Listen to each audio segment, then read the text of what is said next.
Тус хотод байсан шашны тэргүүлэгчдээс хинж түүнтэй уулз зүрхэлсэнгүй. Аюул занал хэлсэн саруудад бахуулаа хизээч хүмүүсээс нуугдан хулчих. Эсвэл Багдадаас дайчин холдохыг бодсонгүй. Яг л үлдийн адил бусдын нүдэнд ил амьдарч байлаа. Энд амьдарч байх үед нь нэг удаа Британий ерөнхий консул хурандаа Сэр Арнольд Бурроуз Гимбал бахуулаа Британий иргэн болж хамгаалтанд орохыг санал болгожээ. Тэрээр бахуулаа болон түүний гэрийнхнийг энэтхэг юм Британий хаан тусын аль нэгэн түүний сэтгэл нийцсэн газар нүүлгэн аваачих боломжтой тухай хэлсэн байна. Бахуулаа түүнд баярлсан талархснаа илэрхийлээд уг саналыг хүлээн авсангүй. Түүний Багдадад байх сүүлчийн жил хотын шин захирагч Намик Паша Персээс нутаг заагдан ирсэн энэ хүнд олон түмнээс үзүүлж байсан хайр хүндэтгэлийг хараад гайхан биширж бахуулагын зочилсан байна. Тэр өөрөө ч гэсэн түүнийг шүтэн биширчдийн нэг болсон юм. Улаан нарын хорсол занал туйлдаа хүрэхэд бахуулаа нөхдөө Туркийн паспорт авахыг зөвлөсөн байна. Намик Паша ч гэсэн энэ хүсэлтийг дэмжин тусалсан юм. 3-7 хоногийн турш баавчууд 2-2-ороо Туркийн паспорт авахд шаардлагатай бүх зүйлүүдийг гүйцэтгэсний эцэст авч чаджээ. Шейх Абдул Хусейн, Мирза Бузург хаан хоёрын мэдээг сонсоод нутаг заагдахстыг Перс рүү буцаан явуулж чадхаа боллоо хэмээн ихэд сандар тавьдсан байна. 1862 онд Мирза Бузург хаан Тегран руу дуудагдан очиж оцсон хойноч бахуулаг Багдадаас зайлуулах дээр анхаарлаа төвлөрүүлэн ажилласаар байв. Яг энэ үед Константинопол дэх Османы хааны өргөөн дэх Персийн шаагийн элчин сайдч бас нөгөө талаас нь ажиллаж байлаа.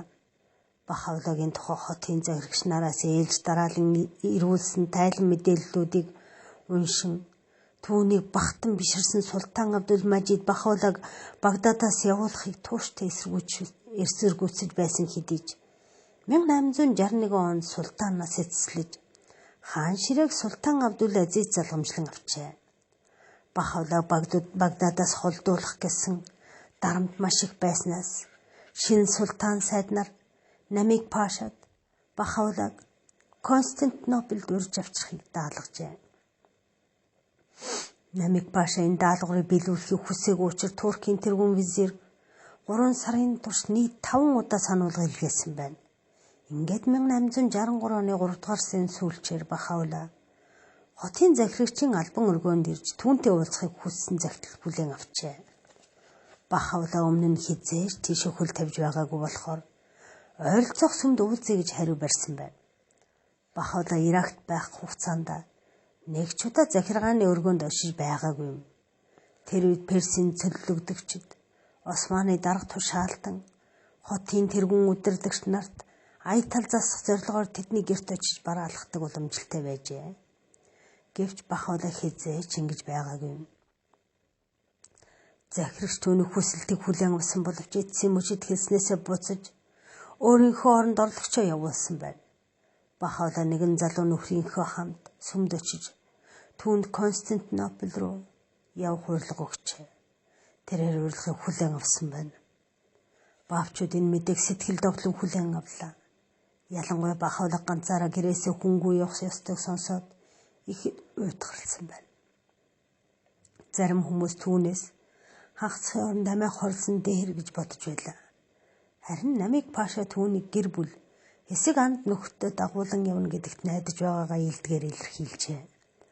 Намик Паша түүнд аян замынхан зардал мөнгө өгөхийг хүссэн боловч Бахаулаа татгалзжээ. Гэвч захирагч гуйж шалсны эцэс тэр мөнгийг авч тэр өдөртөө ядуу хүмүүс зарцуулжээ. Мирза Бузург хаан, Шейх Абдул Хусейн нар зорьсон хэрэг нь бүтсэнгүйд гутарчээ. Замд гарах гэж буй нутаг заагдагсдад нутгийнхан үлэмжих хүндэтгэл бишрэл үзүүлж байгаа нь илт байв. 4-р сар гарахад Бахаулаа Багдадын баавчуудад үнэтэй зөвлөмж тайтгарл хайрлаж байв. Тэрээр эрэгтэй эмэгтэй хүүхэд хүн нэг бүр зориулж онцгой илгээлт бичиж өгсөн байна. Мөн тэдний гэр орноор очиж уулзан халуун сэтгэлийнхээ өгөөр тэдэнд ирээдүйдээ итгэх өөдрөг сэтгэл хайрлаж байсан юм. Түүний явах гэж байгаа тухай мэдээ тэр дороо Багдад болон хөрс зэрэгэлдээ хот тосгодоор тарлаа. Тэднийхээр айлчин гişэд тасралтгүй цугарч байснаас гэрийнх нь аялдаа бэлтгэж боломжгүй байлаа. Хотын хүндтэй эргэн бах болог үнэн сэтгэлээсээ багтан бишрэгч Нажиб Паша энэ байдлыг сонсоод түүний гэрийн ойролцоо голын эсрэг талд байдаг өөрийн эзэмшлийн сайхан цэцэрлэгээ Бахаулаг ашиглаач хэмээн гуйсан байна. 4-р сарын 22-нд Бахаула Багдад дахь гэрээс бүр мөсөн явхад үнэнч дагалдагчд нь чангаар харамсан гашуудахад тэрээр хүн бүрийг цэцэрлэгт хүрээлэнд хүлээн авах болно гэж амлан сэтгэлийг нь амраан явсан байна. Түүний гудамжинд гарахт нь олон хүмүүс түүнийг бүчин тойрч, зарим нь хөлдөн сөхрөн унаж, зарим нь түүний царайг сүүлчин удаа харж авах гэж бас зарим нь түүний хажуугаар явангууд гараас нь барих гэж урагш тэмүүлж байлаа. Сүсгтэн биш зүгээр л язгууртан перс эмэгтэй олны дундаас гарч ирээд өргөл барьж байгаа маягаар хүүхдээ түүний хөлд хайсан байна. Бахаула анхудаа таач хэмээх өндөр оройтой хатгамлаар чимсэн эсгийн малгайг өмсөж баян ядуу эрдэмгүй лал Христос Иудийн шашны сайн санаад хүмүүсээр дүүрсэн гудамжаар голыг чиглэн алхаж явлаа. Тэрээр ингэх замдаа ядуус өглөг тарааж бүх хүмүүст хандан сайн сайхныг өрөөсөн тайтгарлын үг хайрлаж байлаа. Ийм эргэн хүнээс гинт хагцах болсонд өөрийн ард түмнийг өрөвдөн сүфи нэгэн өдөрдөгч нүлэмсээ асгаруулж байгаа нь харагдаж байв. Бахаула голын эрэгт хүрштийгэр мөрний гатал нөгөө эрэгт хүрэхээр жижигхэн завин суух гэтэл цугласан олон түүнээс салахыг үл хүсч хойноос нь тэмүүлцгээж байлаа. Завин суухын өмнө тэрээр өөрийг нь хүрээлэн зогсон анд нөхдөд хандан "Аяа минь нөхөд, би ингээд явлаа. Байшингийн дээвэр гудамж тал байзах зээлийн газруудад хуран цугласан танихгүй нолон хүмүүсийн нүднээс хаврын бор адил нулимс асгарч байгаа Багдад хотыг энэ л байгаа чигээр нь хайрлан хамгаалахыг би та бүхэнд даатгаж байна.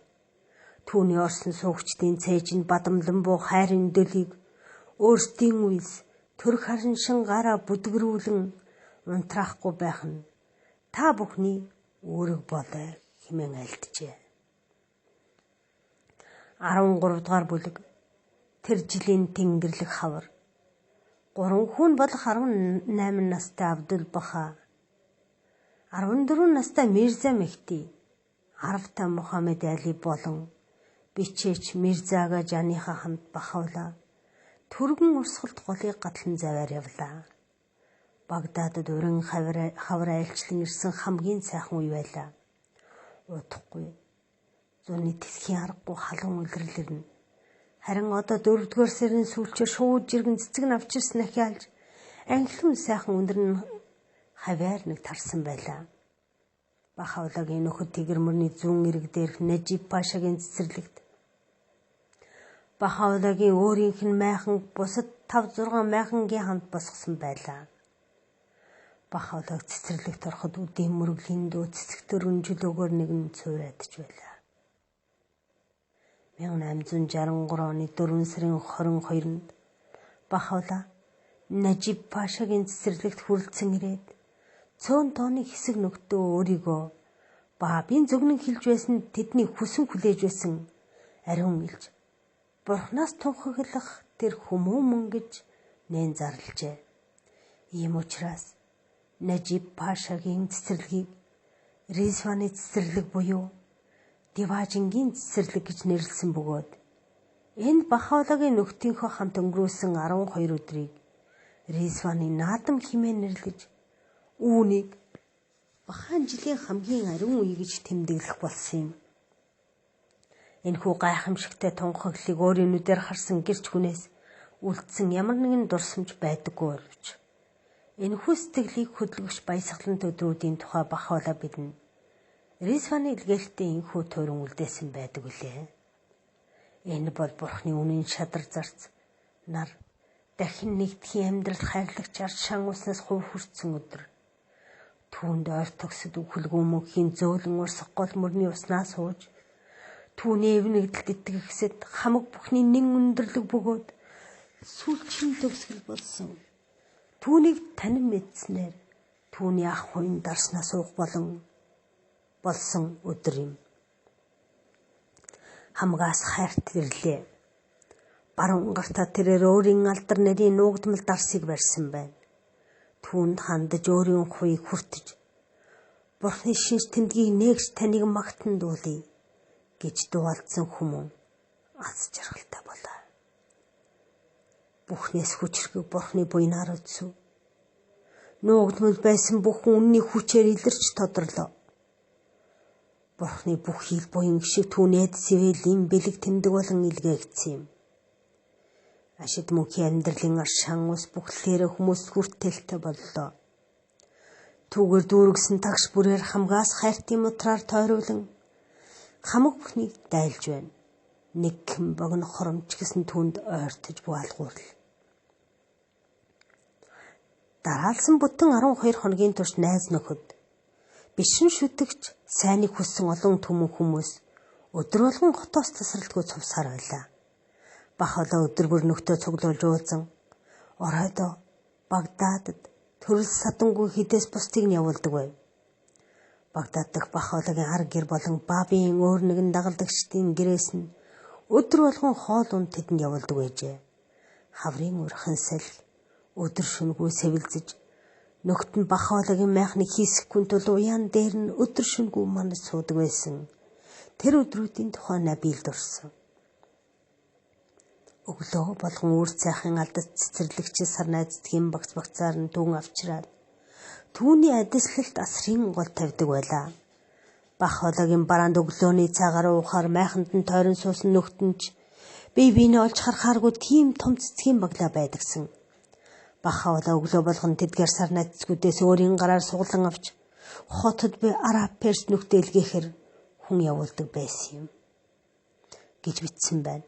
Үдэш ороо болох үеэр тасралтгүй цуврахыг зочдын цуваа багасч Бахалагийн нөхдөөс зарим нь унтаж бусд нь түүний майхныг манан хондог байв. Ийм нэгэн шөнийн тухай Набил ингэж хэлжээ. 9 дэх өдрийн тэргэл сартай тэр нэгэн шөнө надад түүний адислалт асрыг харж хонохоос тохиож үлээ.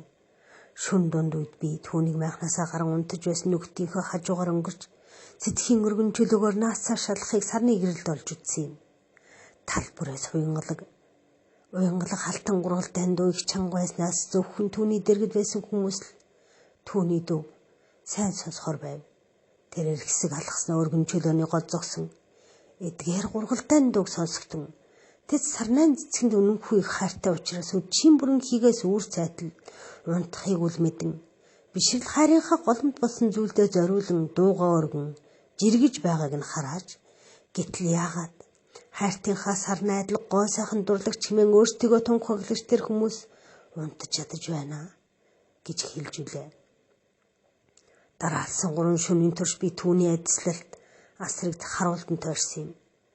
Намайг түүний унтаж байсан газрынх нь хажуугаар өнгөрөх болгон тэрээр сэрүүн байдаг байсан бөгөөд өдөр бүр өглөөнөөс өчийн бүрийн хүртэл Багдадаас тасралтгүй ирэх олон зочдтой завгүй уулзан ярилцаж байдаг байлаа.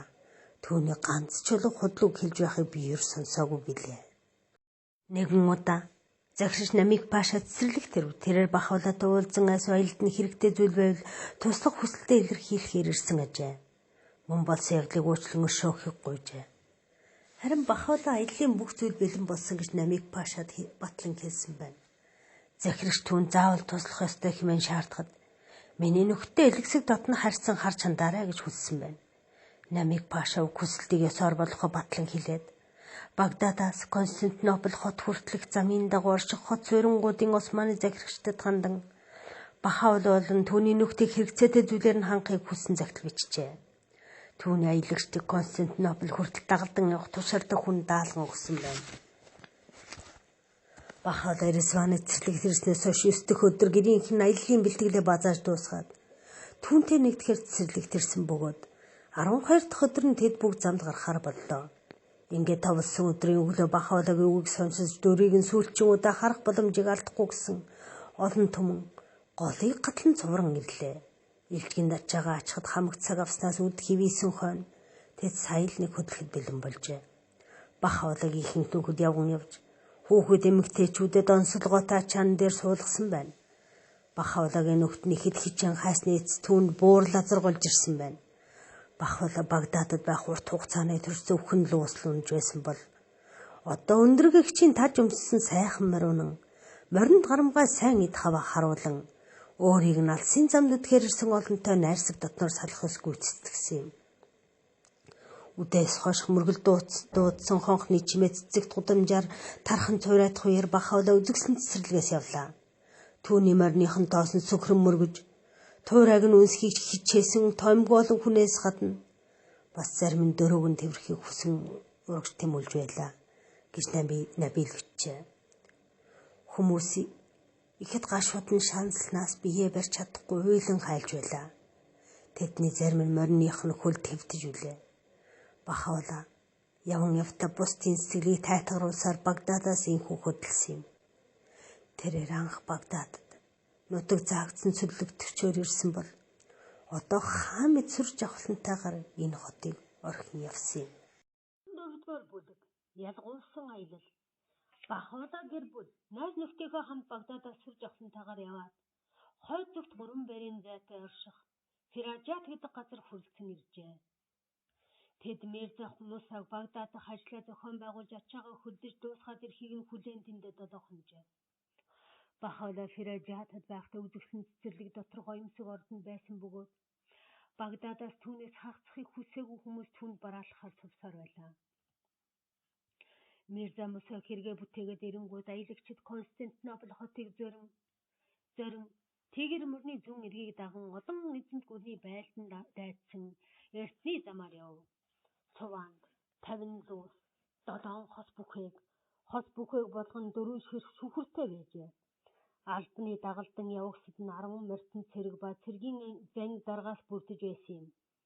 Бахаулаг Константинопол явахад нь дагалдах хүмүүсийн жагсаалтын эрх баригчдад бэлтгэн өгсөн байсан бөгөөд түүнд нийт 54 хүний нэр орсон юм. Нэг хүүхэд замдаанаас гарч замын дундаас дор хаяж 2 хүн цуванд нэмэгдсэн байна. Сэд Мухаммед тэдэнтэй хамт явъя гэж Абдул Бахаас гуйхад нь Бахаула өмнө хэдийгээр түүнийг Багдадад үлдэх хэрэгтэй гэж хэлсэн байсан зөвшөөрчээ. Мөн Бахаула өөртөө хамт Кашаны Хажи Мирза Мухаммед, Наракийн Мула Мухаммед Жафар нарын зэрэг болчингүй сүсгтнүүдийг авч явсан. Хэрв тэдний Багдадад үлдээх юм бол бусадтай хүндрэлд өчөөж болзошгүй хэмээн сэргийлснээс үүдсэн байна. Жингийн цав өдөрт өнгөрч 25-аас 30 бэрийн газар авч маш удаан үргэлжилж байлаа. Зогсох болгонд ачаа бараага буулган янзлах хүмүүстэй хоолнд өгөх, шөндөө өлсөж ядарсан луус мордоо усаж өвс өгөх зэрэг яггүй даваад хэдэн тулгарч байлаа. Османы харуулзан замын дагуу тосхон суурингийн захирч нарыг аялагчдад хоолнд хэрэгцээтэй зүйлсээр нь туслан хангахыг хүссэн Багдадын захирагчийн загтлыг авч явсан боловч Бахаула инхийг зөвшөөрөөгүй юм. Тэрээр дагалдан явагчдынхаа хамт замдаа хэрэгцээтэй бүхнээ худалдан авч явсан юм. Гэвч зам дагах газар нутагт өлсгөлн болж байсан зүйл хүн байтугай мал амьтан ч өгөх хоол хүнс олдох нь хэцүү байв. Түүнчлэн чөлөрхөг тал газарт агаар өдөртөө улам халж байсан шүүн аялах нь олонтой байв. Энэ мэтчлэн аялах замд нь ямар нэгэн хорогдох амбаар таарлтууд ихэнх хүмүүс ядар туйлсандаа болон тэр дараа унддаг байжээ. Намик Пашагийн тушаалын дагуу нүүдлийн энэ цуваа ямар нэгэн тосгонд очих бүрээр Османы засгийн төлөөлөгчд тэднийг тосон авч явахд нь гаргаж өгч байлаа. Харин салхи тосгон нутгийн дарга томчууд Бахаула болон түүний дагалдагчдад зориуж их баяр наадам хийсэн ба их замын хулгайч дээрэмчдээ сэрэмжлэн тусгай харуул манаа гаргаж аялагчдыг 2 хоног амарч алжаалаа тайлах боломжоор хангажээ. 3 дахь өдрийнх нь орой нүдгүй их шуурга салхитавж ямар ч гэрэлгийгээ сарны гэрэлгүүд тас харанхуй байсан ч тэд замд гарч аяллаа цааш нь өргөжлүүлэхээс өөр аргагүй байсан юм. Тэд Иракийн нам тэгш газрыг ардаан орхиж аажмаар өмнөд Курдистан урж ирлээ. Тэдний баруун гар талд зүүн ба хойд зүгт уул толгод дэм бэлээс эхлэн барцгар уулын энгэр даваа ил харагдаж эцэст нь Курдистаны хадрахыг нуруу цүндэрлэж тэдгээрийн завсраар баруун Персийн өндөр оргил их хатан гисаанууд дүнхийн сухиж байлаа. Тэд өмнөд Курдистаны хамгийн том суурин тооцогдох Карк уг тосхон буудлаж үлэмж сайхан жимс нийцэрлэх 2 хоног амарсан байна. Тэдний Курдистаны захад орших Эрбилд очиход тосхны алдар хүндтэй хүмүүс угтан авч бахуулаад гүн хүндтэл бишрлийг үзүүлсэн байна. Тэд явсаар эртний Ассири улсын нутаг байсан тэгш газрын туулан Перс Сири ромчуудын харим хөндлөн үлд гаталж байсан догшин урсгал домогт их зав мөрнийг жижиг заваар гатлахад 2 члоос нь хөл алдан живсэн байна. Аялагчид голын баруун ирэг дээр хэсэг амарсны эцэс ширүүн цэлх дундурныг үе алдарсан Ниневе болсон газрын ойролцоох мос хөлийг чиглэн явлаа. Тэдний мос хөлд очиход Мирза Яхия зүсээ хуургасан байдлаар ирж Цуваатай нийлв. Тэр аялал дараачийн 5 үеийн шатыг давж Диябакрт очсон хойноос сая өөрийн хэн болохыг нэгэн хэлэх зүрхтэй болжээ. Бахала Багдадад байхдаа түнд хэрвээ чи бидэнд хажууг явахыг хүсвэл би энэ талаар намайг башаад мэдэгдэнэ. Гэхдээ чи зүсээ хувирлалгүй ил тод ирэх ёстой гэж хэлсэн байна. Гэвч Мирза Яхия инкээс үхтлээ айж байсан учраас эхлээд Багдадын ойролцоох нэгэн цэцэрлэгт нуугдаж байгаад явахаар шийджээ. Гэхдээ Бахала болон түүний дагалдагчтай хамт явхаас зэрвсний учир нь аялагчдын Персийн хилийн хажуугаар гарахдаа шаагийн засгийнхан баригдаж болзошгүй хэмээн айснаас үүджээ. Ийм учраас тэр тэднийг замдаа гараачгүй аялын бэлгэлээ хийж байхад яран сандран Багдадаас явсан байжээ. Бахаалаг Мосулд хүрдсэн очихтон тентхийн алдар хүндтэй олон хүмүүс бөөнөөрөө Бахаалагийг угтан авч хайр хүндэтгэлээ илэрхийлэн тавтай морилхог урьж байлаа. Аялагчид уг тосхон 3 хоног амарч халуун усанд орсон байна. Тэднийг Мосулаас хойш 3 хоногийн газарт орших Заку тосхон руу явж байхад нь тэдний эрхийг үрчлэн мэдсэн Каим Макам хад чулуутай хэцүү замаар явахад нь туслах хүн илгээсэн байна. Бахаалаа болон түүний дагалдагчдын тосхонд орж ирэхэд Каим Макам болон уг тосхны хүндтэй хүмүүс замын хажуугаар зогсон тусаж авсан бөгөөд Бахаалаа зориулан хүндэтгэлийн зог барьжээ. Тэднийг цаашлаад Жазиригаас Нисибинийг дамжин Мардин хүрэгтэн туг барин бөмбөр дэлсэн засгийн газрын морин зэрэг төв гудмаар дагуулan явсан ажээ. Набилийн өдрийн талаар хожим инхүү бичжээ. Бидний тэр өглөө Мардинд орж ирэхэд засгийн газрын морин цэргүү туг далбаагаа мандуулан бөмбөрөнд дэлдэж хүндэтгэлтэйгээр угтан авсан юм. Мутисариф болон албаны бусад хүмүүс биднийг дагалдаж хүүхэд эмэгтэйчүүд байшингийн дээвэр гудам талбай дүүргэн биднийг хүлээж байлаа. Бид тэр тосхны сүр жавхлантайгаар дайран өнгөрч аяллаа цааш өргөжлүүлэхэд Мутисариф дагалдагчдынхаа хамт биднийг нэлээн хол хамгаалан гаргаж өгсөн билээ.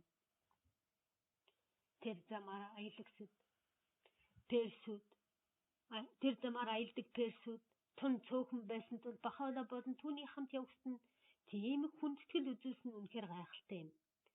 Энэ зүүнний ихээр Жазирид очиж байсан нэгэн аялагч Багдадаас хойш тэгэр мөрний дагуу орших тэр замд ямар ч перс хүн байдаггүй бөгөөд эрдэгчхүү гэж их сони юм. Персүүд замаас зайдаа энэ нутагт грекчүүдээс илүү харин гэж тооцогдох юм гэж бичсэн байдаг. Набилийн тухай замын дагуу бидэнтэй таарлсан хүмүүсийн батлан хэлж байгаагаар бол Багдад Константинополийн хооронд энэхүү замаар захирагч мөшир зэрэг олон нөлөөтэй хүмүүс тасралтгүй наас цааш аялдаг байсан боловч урд өмнө хин ч ийм байдалд аялж хүн бүхэнд л ийм их зочлонтой угмар хандаж хүн бүрт өөрийн буйнаас ийм их хуушхийг хүртээж байсангүй ажээ гэжээ. Маданы мисийн ойролцоо Бахаалагийн амьдрал гинтийн айхтар аюул тохиожээ. Бахаалагийн бүхээгийн атсан луусын хөдөлж өгсөн хүн гинт жолоогоо алдан луус ангал руу гулсаж эхэлсэн байна. Бусад бүхэн яаж тусалж чадахгүй дэмий сандарч байжээ. Гэвч ичидийн гэмээр явдал болж луус аажмаар өөрөө тэнцвэрээ олж чадсан байна. Тэднийг цаашлан Карпут тосхонд очиход бас адил тентхийн дарга тэргүүн нөлөө бүхий хүмүүс аялагчдыг угтан авахаар тосхны гадаа хүлээж байлаа. Уг тосхны захирагч тэдэнд хангалттай их хоол хүнс малын дижэл өгсөн маш цагаан олсон тус байлаа. Учир нь тэд бүгдээр их өлсөж ачааны мал нь ядар цангаснаас арай гэж урагшилж байлаа. Бахавлагийн баг хүн Мирза Мухаммед Али өвдсөн учраас тэд уг тосхон 7 хоног цаацсан. Ингээд хүүгийн битэн сэрмэгт тэд аяллаа цааш өргөжлүүлэн Евфрат мөрний ам хэсгээр хүндлэн гаталж Анатолийн сэрүүн өндөр газраар явсаар Амасия тосгон хүрэлцэн ирэхэд тэдний нөөц бараг дууссан байсан тул зарим нь морио зархаас өөр аргагүй болжээ. Тэд хар тэнгисийн эрэг дагуу шигөө модотуулын билээр цаашлан яв. Самсуунд очиход мужийн ерөнхий байцаагч хэд хэдэн паша нарын хамтдаа замдан тусан уулзаж бахавлаад хүндэтгэл үзүүлсэн байна. Самсууны бомб дээр тэд Константинопол явах Османы өөрийн хөлөг онгоцыг хүлээн долоохонжээ. Хөлөг онгоц хар тэнгисийн өмнөд эргийн дагуу хар тэнгис ба Мармара тэнгисийн хооронд нь салгадаг Босфорын хоолойгоор уруудан бараг 400 бэрийн зайг туулсан байна. 15 дугаар бүлэг. Нутгаас нутаг дамжин цөлөгдлөө. Константинопол нь одоогийн Стамбул хот бөгөөд нэгэн үе Бизантын эзэнт гүрний нийслэл байсан бол Бахавлаг очих үед тархал бутралынхаа ирмэг дээр байсан Османы эзэнт гүрний нийслэл хот байжээ. Мөн сүннит мусульманчууд үздэгэр зүүнж мэрэгэн Мухаммедийн зүй ёсны залгамжлагч калифийг залран суудаг газар байсан юм. Тус хот нь Ази, Европыг холбосон Босфорын хоолойн өмнөд өнцгийг түшин оршдог байжээ. Хуучны хэрмээр хашигдсан Стамбул хот өмнө талдаа Мармарын тэнгис, зүүн талдаа Босфорын хоолой, зүүн хот талдаа Алтан эвэр хэмээх нам дор хөндөөгөр хүрээлэгдсэн уулархаг хойг дээр байрлаж байв. Хотын дотор эгц налвын гэртээ тэг шавтгаар ойтой 7 үл байх нь тэндхийн сүм дугны ганжиртай өнгө хоршин уламж үзэсгэлэнт нэмэх ажээ.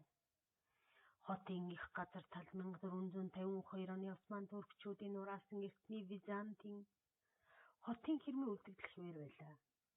Харин эрэг талд нь урт хэрэм сунан урших хагаад нэгэн үе ясар удам нутагтай эзэнт улсын султан болон засгийн газрын ордон байсан Сираглио хэмээх гайхамшиг цамхгууд байлаа. Бахавлаг гэр бүлийнхэнтэйг Османы засгийн зочдыг хүлээн авч үйлчлэх үүрэгний Шамси бий хэмээх дээд албан тушаалтан хүний гэрлүү сүүх тэргээр хүргэж өгчээ. Хамт аялж ирсэн бусад хүмүүсийг хотын өөр хэсэг суулгажээ. Бахавлагын нөхдийн дотор эрдэмт муулаанараас ахуулаад жирийн худалдаачид хүртэл тухайн нийгмийн бүх л анги давхаргын хүмүүс багтдаг байлаа.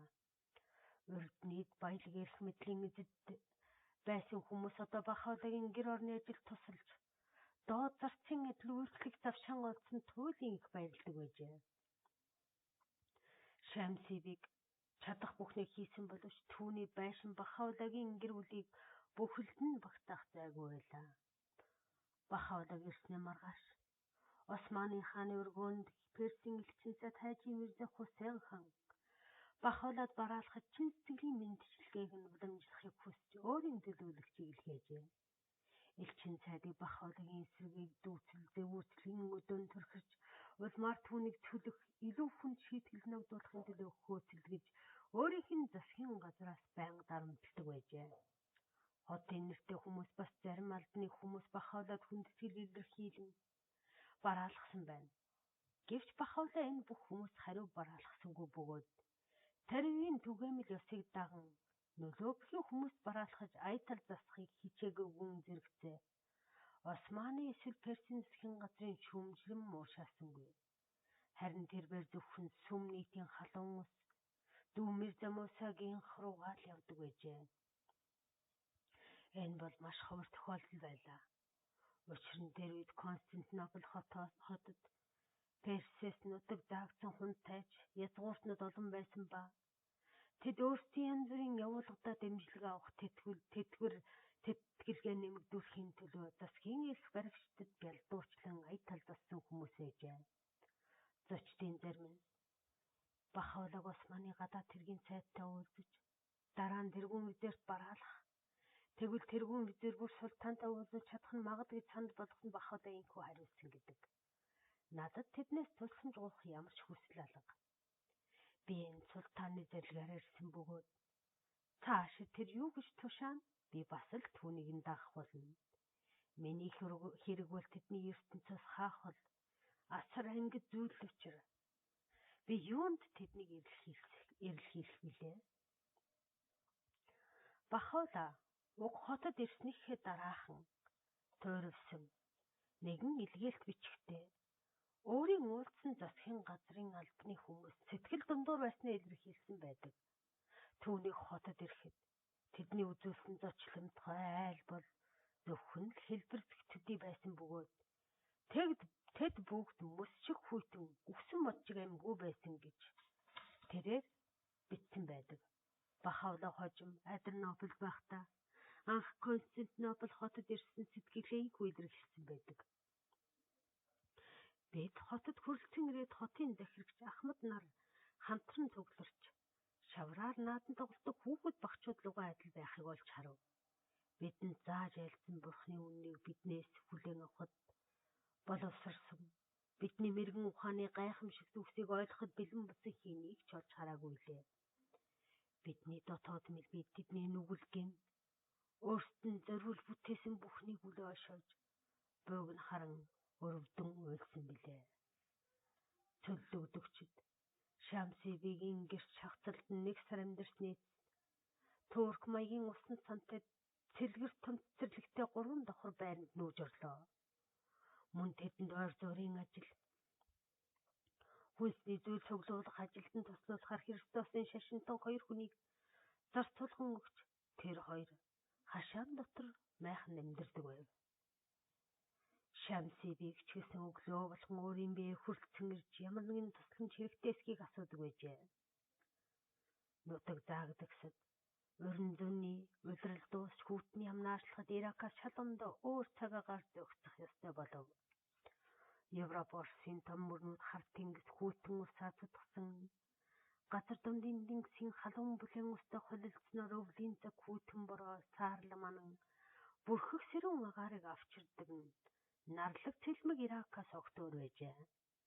Бахаулаг өөрөөс нь болон Османы засгаас ямар ч тус эрэлхийлэхгүй байгааг Хажи Мирза Мухсин хан хараад гаднаа тайван төрх үзүүлвч дотроо ихэд дургуулхын зэвүүцэж байлаа. Бахаулаг үзэн ядаж түүнээс айдаг байсан Тегераны ирэх баригчид байнга дарам шахалт үзүүлж байсан учраас Хажи Мирза Хусейн хан хааны хүрээлэлд болон Нэслэ хот даяар Бахаулаг бардам ихэмсэг зантай хүн бөгөөд өөрийнхөө болчмгүй үйлдэлээс болж эхлээд Ирак.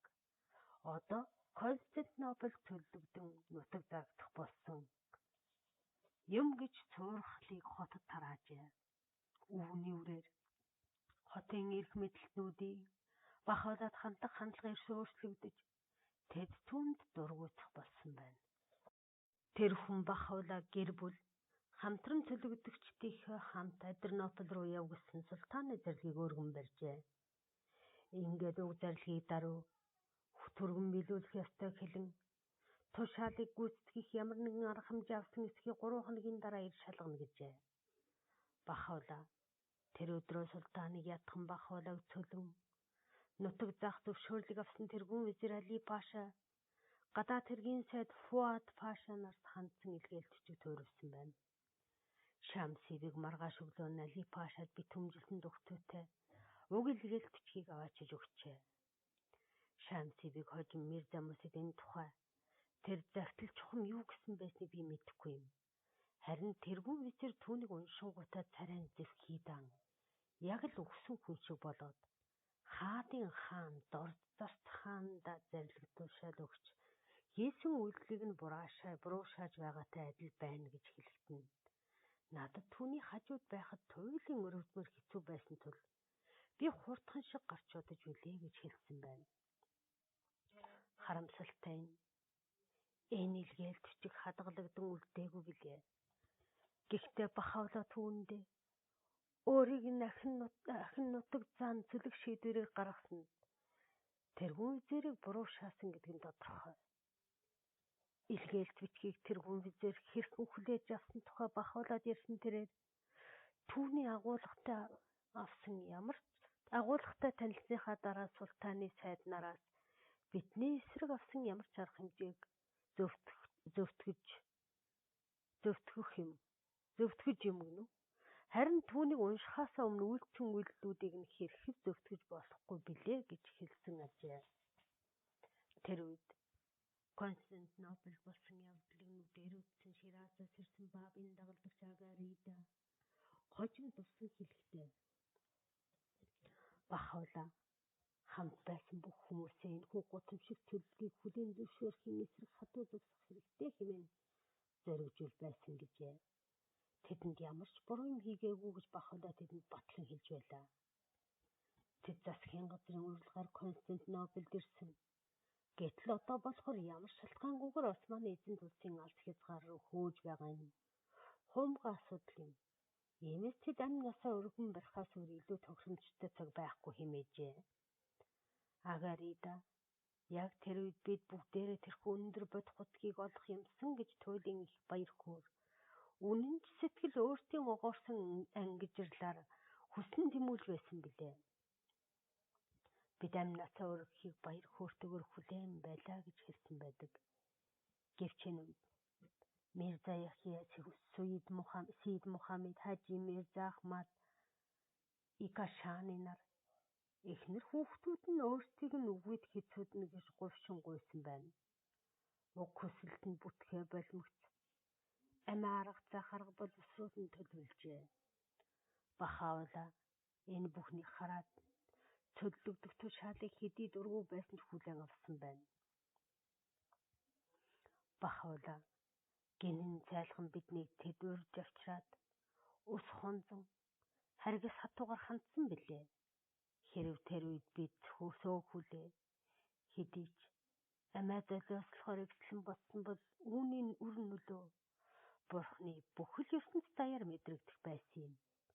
Бидэнд юу ч тохиолдохгүй өнгөрч болзошгүй байсан юм. Хэмээн хэлсэн гэж Агарида хожим дурсан ирсэн байдаг. Тэднийг замын бэлтгэлээ хийж байхад нь ч гэсэн хотын алдар хүндтэй хүмүүс Бахаулаатай уулзахаар ирсээр байлаа. Мөн цөөн тооны баавчууд Бахаулаад бараалах цорын ганцорилготойгоор тус хотод хүрэлцэн ирэхэд Бахаула Османы гүрний нийслэх хотод өөр олон баавчууд цуглуулахыг хүсээгүй тул тэднийг өөрсдийнхөө болон бусад нөхдийнхөө тусын тулд түргэн явахыг зөвлөсөн байна. Бахаула Персийн болон Османы засгийн газруудын хамтын хүчээр өөрийг нь цөлн нутаг зааж байгааг мэдэж байсан юм. Тэрээр яг замд гарахынхаа алдад Персийн элчин сайдын элчтэй уулзаж байхдаа Мирза Хүсейн хаан дараах үгсийг дамжуулжээ. Та нар дарлагдсан олон түмнийг жилээс жил янз бүрээр тамлан зовоож алан хядаад нэмэрнэ юу билээ. Тэд 100 дахин улам өснө нэмэгдэж байгааг үзээд та нар энэхүү ухвар мөчөд бодлоос ухаан санаагаа хэрхэн амжруулахаа үл мэдэн гайхшир суугаан лавтай. Түүний үйл хэрэг бол та нарын сэтсэн ямар төлөвлөгөөг даван дийлнэ. Хэрвээ ертөнцийн бүх засгийн газрууд нэгдэж миний болон энэ нэрийг баригч босод бүх хүмүүсийн амьдралыг талсан ч энэхүү тэнгэрлэг гал хизээч унтрахгүй гэдгийг мэдэтгүй. Түүний үйл хэрэг харин энэ ертөнцийн бүхэл хаад нарыг ялан дийлнэ. Бүр ус шавраар бүтээгдсэн бүхнийг ялан дийлэх билээ. Бидэнд юу ч тохиолоо гэсэн. Тэр бүхнээс олох бидний ашиг агуу их байх бөгөөд харин тэдний амсах хохирол илэрхий их байх болно. Бахаула явахынхаа урьд Набилыг өөр нэгэн сүсгтний хамт Перст очиж үнэн сүсгтнүүдийн дунд түүний тунхаглыг зарлан тэднийг ариун сургаалд улам бүнзийрүүлэн Бахаулагийн байр суурийг танихтан туслуулахаар явуулсан байна. Тэр Константинопол хотод нэг нөхрөө Перс болон Адрианопол хоёрын хооронд мэдээ дамжуулж явах үүрэгтэй үлдээжээ. Бусад нөхдөд харин хотоос явж өөрсдийн төрлөх нутагт шүтлгийг түгээн дэлгэрүүлэхийг хүсжээ. Адернопол явах хүмүүсийн тоонд Бахаулагийн гэр бүлийнхэн түүний 12 дагалдагч болон Сид Мухаммед байлаа. Засгийн газраас үхэр тэрэг болон бусад мал хөсгөөр хангасан юм. Гэвч тэр бол сүүлийн 40 жил тохиож байгаагүй их хахир хүүтэн өвлийн дунцаар байлаа. Константинопол хотод салхи жилийн ихэнх үед 100 хойноос салхилдаг гэлээж. Өвөлдөө баруун хойд зүгээс Балканы хойгоос Гараэл буюу хар хөшиг хэмээх час хийсэн хүүтэн салхирдаг нь алтан эвэр бүр Босфорыг ч хөлдөөж чадхаар байлаа. Тэдний хотоос гарахад цас хаялж байсан бөгөөд бүгд л дулаан хувцс муутай байлаа. Туркийн цэргийн харуулдуудын хамт тэд бүтэн 12 өдрийн турш тэгш тал нутгаар бороо шуурган дундуур заримдаа тесрэглэхэд бэрх хүүтэн шөнийг арайхийн давж аялжээ. Бахаула Багдадаас явсны дараахан тэдэнтэй нэгдэн улмаар түүний тогоочулсан Бабын дагалдагч Хусейни Ашчи замын хажуугаар хүмүүс хөлдөн өгсөн байсныг харсан байна. Тинхээ тамир муутай байхи хаан өнчгсөн энэ хүүтэнд ихэд зовсны улмөр амьдралынх нь эцсийн мөч хүртэл арилаагүй юм. Энэ цөллөгийг туйлын дүлгөөн итгэвчээртэйгээр тэсвэрлэн өнгөрүүлж байсныг дурсахад биер минь нулимс асгаруулж хуудас минь дүрслэхээс чийчиж байна гэж Набил бичсэн байдаг. 16 дугаар бүлэг. Дарамтд хүнд өдрүүд. Адернопол хот бол одоогийн Турк улсын хил дээр оршдог Эдирн хот бөгөөд Тунжа голын эгэлдрэг дээр Марица голтой нийлдэг уулзуурын дэхэн тал байрладаг байв. Марица нь Болгараас их авч өргөн уудам мусархаг талаар урсаж тэнгис цутгадаг бөгөөд Европын хамгийн зүүн захад оршдог юм. Энд уур амьсгал хахир хатуу хуурайган дүү бөгөөд өвлөн хүйтэн зун шатам халуун ажээ. Эдирн бол өнөртний хот хөлгөө урд нь Трасианчуудын гол хот байсан бөгөөд манай эртний 2 дугаар зууны үед Хадриан хаан түүнийг сэргээн барьж Адернопол гэдэг нэр өгсөн байжээ. Харин 1362 онд Осман туркчууд Адернополыг хүч доройтсон Византийчуудаас булан авч улмаар Константинопол хотыг эзлэх хүртлээр бараг 5 жилийн турш өргөжин тэлж буй эзэн tulсынхаа нийслэлээр байлгасан юм. Константинопол хот Османы эзэнт гүрний нийслэл болсон хойно ч гэсэн Адернополь тус гүрний засаг захиргаа худалдааны нэг гол төв хэвээр байж мөн Балкан руу гарах гол сувг болж байлаа. Мөн хэдэн зууны туршид Османы удирдагч нарын дуртай их хөлийн газар байсан юм. Тэд хотод нэлээд хэдэн үлэмжийн сайхан сүмүүдийг барьсан юм. Туркийн бүх хотуудаас хамгийн дорны төрхтэй болгосон байна. Хотын ойролцоо хасар том намаг болчигт амьдардаг буман янзын шувуудыг нь султаанууд агнан зугаасдаг байлаа.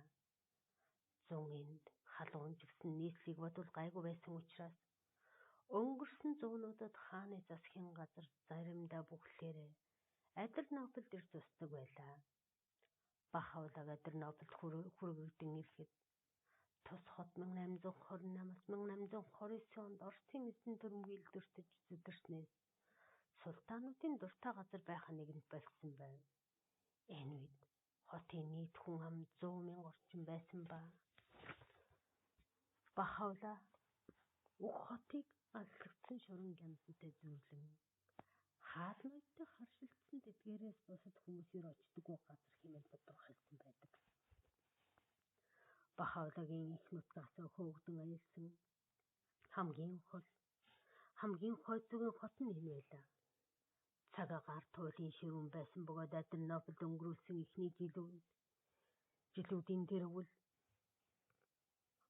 сүүлийн 50 жилүүд зээгүй их зодтой хүнд үе байсан юм.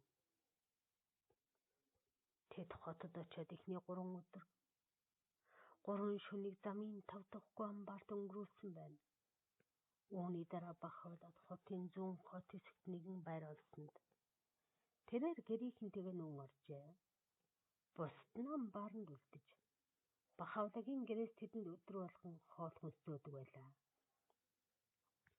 Хожим арай том байр мөн дүүрэгт олдоход Бахавлагийн байрлаж байсан байранд зарим хүмүүс нүүн орж Мирза Муса, Мирза Яхин нар болон тэдний гэр бүлийнхэн зориулж ойрцоох бас нэгэн байрыг хөлсөлжээ.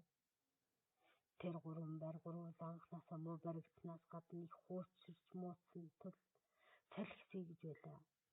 Хүмүүс нь хувцс муутай мөн ийм хахир хатуу цагаа галтасаагүй тул Европын энэ буланд их л тарчилж байсан юм. Бахавлагийн өрөөнд үргэлжил галж байсан боловч өрөөнд савтаа сүндөө хөлддөг байв. Мөн нийтийн халуун усч гэсэн хэдэн өдрөөр ажиллахгүй үдээ барьж хотын булагч ханд ян хөлдөж байжээ. Хавар цас ойрхон орж байлаа. Тэд өнгө муутай байсан туйлын бүдүүн бараг хоолндоор гол зогоож байв. Гэвч Бахавлагийн гэрийн тогооч Хусейн Яшчи хоёр үнэ нэг ямаа олж авснаар тэднийг сүйт харагтад улгуулжээ.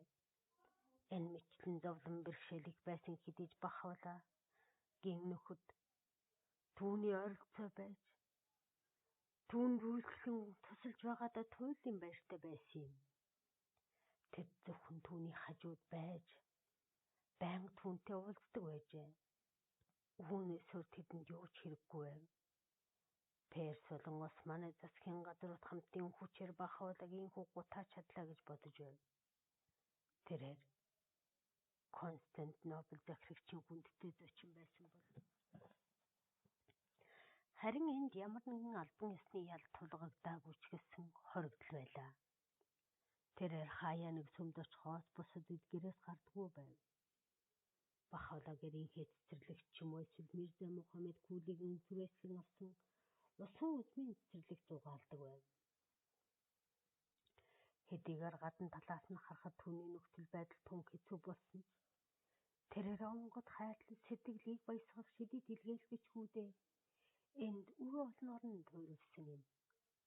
Хоёр гүрний хэмжээлгүй эрхт өдөрдөгчд Бахавлаг хүмүүсээс нуух гэж хичээсэн ч тэрээр өөрийн сургаалаа илгээлт бичгээрээ дамжуулан энэ дэлхийн хаад өдөрдөх шашны тэргүүнээс хүргэсэн юм. Улмаар бүх дэлхийн хүн төрлөختөнд дуулгасан билээ. Бахавлаг Адрианопол хотод Багдадын гудамжаар алхаж байсантай адил чөлөөтэй байгаагүй ч төдөлгүй хотын тэргүүнээр нөлөөтэй хүмүүс болон энгийн орсон суугчдын нүнд танил болсон байна. Тэрээр урдын адил нийтийн галтгоо ажилуулан үнсэж авсан олон хоол ундөгч байлаа. Энэ үед Мирза Яхия дотроо хичнээн атаархал хорсолтой шатаж байсан боловч их дөлгөө мэдүр үзүүлж байжээ. Гэвч удалгүй атаа хорсолдоо дийлдэж Адрианополд ирснээс хойш нэг жил орчмын дараа тэрээр Бахавлаг хэрхэн алга талаар төлөвлөгөө боловсруулж эхэлжээ. Бахавлаг хоёр дахь байшиндаа 10 сар амьдарсны дараа хотын төвд амруулаа буюу Бурхны зархийн гэр гэсэн нэртэй хавьгүй их том саруулхан өргөнд нүүж оржээ. Энэ байрны зөвхөн дотор тал нь гихл 30 өрөө байсан бөгөөд тэдгээрийн дотор танцэг чамин хүлийн авалтын хэдэн өрөө байв. Мөн турк маягийн усан дор хонгоцтой галтгоонд цоргоны устай бөгөөд ус хадгалах газартай байв. Ойролцоох хоёр байшин Мирза Муса, Мирза Яхия болон тэдний гэр бүлийнхэнд хөлслөн авчээ. Бүх хоол ундыг амруулаа байшинд бэлтгэн өдөр болгон бусад байруудад түгэн тараадаг байлаа. Бахавлаг хамт яваа үйлчлэг ажлаас чөлөөтэй бусад нөхдөө орлого мөнгөний их үүсвэртэй болж аж амьдралаа өөд татахын тулд 8 худалдаа ч юм уу ямар нэгэн ажил эрхлэх хэрэгтэй гэж зөвлөсөн байна. 16 дугаар бүлэг. Дарамтд хүнд өдрүүд. Адрианопол хот бол одоогийн Турк улсын хил дээр оршдог эдийн хот бөгөөд Тунжа голын эгэлдрэг дээр Марица голтой нийлдэг уулзуурын дэхэн тал байрладаг байв. Марица нь Болгараас их авч өргөн уудам усрахыг талаар урсаж тэнгис цутгадаг бөгөөд Европын хамгийн зүүн захад оршдог юм. Энд уур амьсгал хахир хатуу хуурайган дөө бөгөөд өвлөн хүйтэн зун шатам халуун ажээ. Эдийн бол Өнертний хот хөлгөө урд нь Трасианчуудын гол хот байсан бөгөөд Манай эртний өмнөх 2 дугаар зууны үед Хадриан хаан түүнийг сэргээн барьж Адернопол гэдэг нэр өгсөн байжээ. Харин 1362 онд Осман туркчууд Адернополыг хүч доройтсон Византийчуудаас булан авч улмаар Константинопол хотыг эзлэх хүртлээр бараг 5 жилийн турш өргөжин тэлж буй эзэн тулцынхаа нийслэлээр байлгасан юм. Константинопол хот Османы эзэнт гүрний нийслэл болсон хойно ч гэсэн Адернопол тус гүрний засаг захиргаа худалдааны нэг гол төв хэвээр байж мөн Балкан руу гарах гол сувг болж байлаа. Мөн хэдэн зууны туршид Османы удирдагч нарын дуртай их хөлийн газар байсан юм. Тэд хотод нэлээд хэдэн үлэмжийн сайхан сүмүүдийг барьсан юм. Туркийн бүх хотуудаас хамгийн дорны төрхтэй болгосон байна. Хотын ойролцоо хасар том намаг болчигт амьдардаг буман янзын шувуудыг нь султаанууд агнан зугаасдаг байлаа. Зун энд халуун жигсэн нийслийг бодвол гайгүй байсан учраас өнгөрсөн зуунуудад хааны засгийн газар заримдаа бүхлээрээ Адернополд ирж зусдаг байлаа. Бахавлаг Адернополд хүргэгдэн ирэхэд тус хот 1828-аас 1829 онд Оросын эзэн төрөмгийлдвэртэж зүдэрснээс султаануудын дуртай газар байх нэгэнд болсон байв. Энэ үед хотын нийт хүн ам 100,000 орчим байсан ба Бахавла уг хотыг алслагдсан шорон гямсантай зүйрлэн хаалмайтай харшилтсан тэдгээрээс бусад хүмүүс ир очдоггүй газар хэмээн тодорхойлсон байдаг. Бахавлагийн их нутгаас хөөгдөн аялсан хамгийн хой зүгийн хот нь энэ байлаа. Цаг агаар туйлын ширүүн байсан бөгөөд Адернополд өнгөрүүлсэн эхний жилүүдийн дэрвэл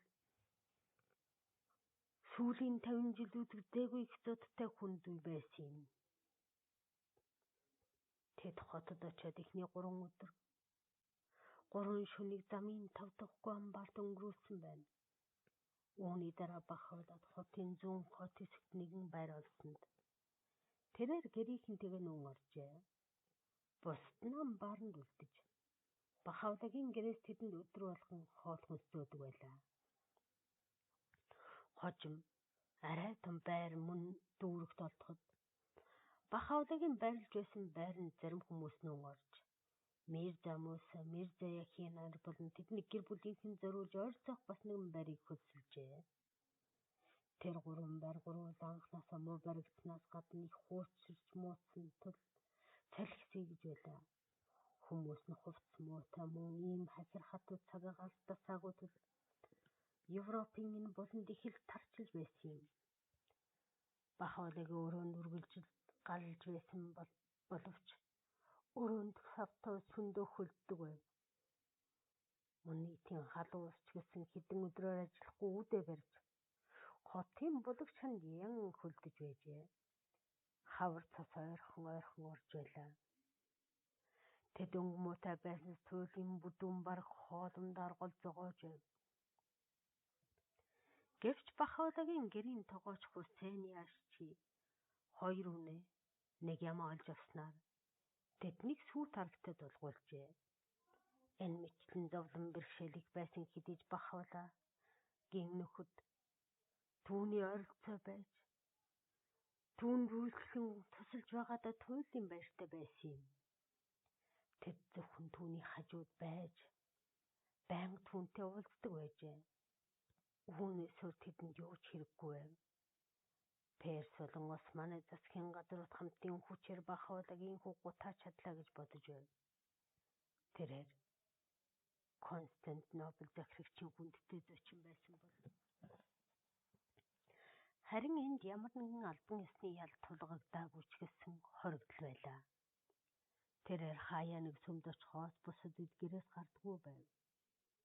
Бахавлагийн цэцэрлэгч ч юм уу эсвэл Мирза Мухаммед Кулигийн хүрээслэн авсан усан үзмийн цэцэрлэг зугаалдаг байв.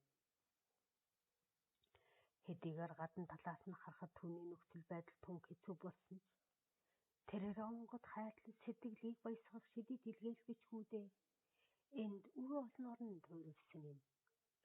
хоёр гүрний хэмжээлгүй эрхт өдөрдөгчд бах хоолой хүмүүсээс нуух гэж хичнээн хичээсэн ч тэрээр өөрийн сургаалаа илгээлт бичгээрээ дамжуулан энэ дэлхийн хаад өдөрдөгч шашны тэргүүнэрт хүргэсэн юм.